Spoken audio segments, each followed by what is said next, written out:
एक छोटे से गांव में एक नेक दिल बुजुर्ग रहते थे जिनका नाम हाजी रहमत था। हाजी साहब की शख्सियत गांव के हर फर्द के दिल में एक खास मकाम रखती थी। उनकी सफ़ेद दाढ़ी, रोशन आँखें और नरम लहजा उनकी शख्सियत को मजीद दिलकश बनाता था। हाजी साहब ने अपनी पूरी जिंदगी दूसरों की खिदमत में गुजारी और वो हमेशा अपने इर्द गिर्द के लोगों की मुश्किलात को हल करने की कोशिश करते रहते थे। हाजी रहमत का ताल्लुक एक गरीब मगर दयानतदार घराने से था। उनके वालिद एक छोटे किसान थे जो मुश्किल हालात के बावजूद हमेशा हलाल रिज़्क पर जोर देते थे। हाजी साहब ने अपने वालिदैन से ईमानदारी और खिदमत का दर्स हासिल किया। उनकी वालिदा हमेशा दुआ करती थीं कि या अल्लाह, मेरे बेटे को ऐसा इंसान बना दे जो दूसरों के लिए आसानियां पैदा करे। जब हाजी साहब नौजवान थे तो गांव में कहत का सामना हुआ। खेतों में फसलें सूख गईं और लोगों को खाने के लिए दाना तक मैसर न रहा।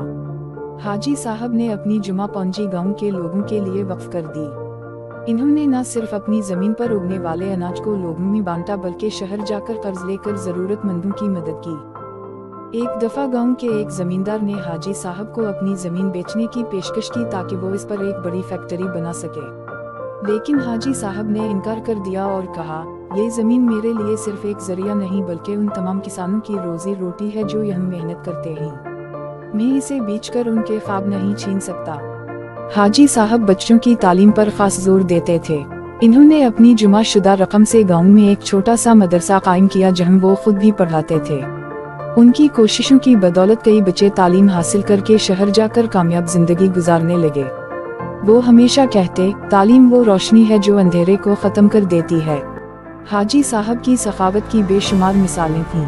एक दफा गांव में एक यतीम लड़की की शादी के लिए रकम की जरूरत पड़ी। हाजी साहब ने अपनी इकलौती भैंस बेचकर उसकी शादी का बंदोबस्त किया।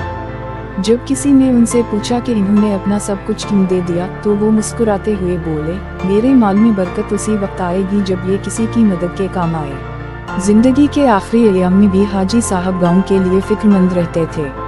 उनकी सेहत दिन बदन खराब हो रही थी, लेकिन वो हमेशा अपने रोजमर्रा के काम जारी रखते थे। एक दिन वो मस्जिद में नमाज पढ़ते हुए बेहोश हो गए। इन्हें जल्दी से शहर के अस्पताल ले जाया गया, लेकिन वो जल्द ही इस दुनिया से रुखसत हो गए। हाजी साहब के इंतकाल के बाद गांव के लोग बहुत गमगीन थे। उनकी वफात के बाद गांव के कई लोग उनके नक्श कदम पर चलने लगे। उनकी याद में गांव वालों ने उनके नाम से एक स्कूल और अस्पताल कायम किया ताकि उनके ख्वाबों को जिंदा रखा जा सके।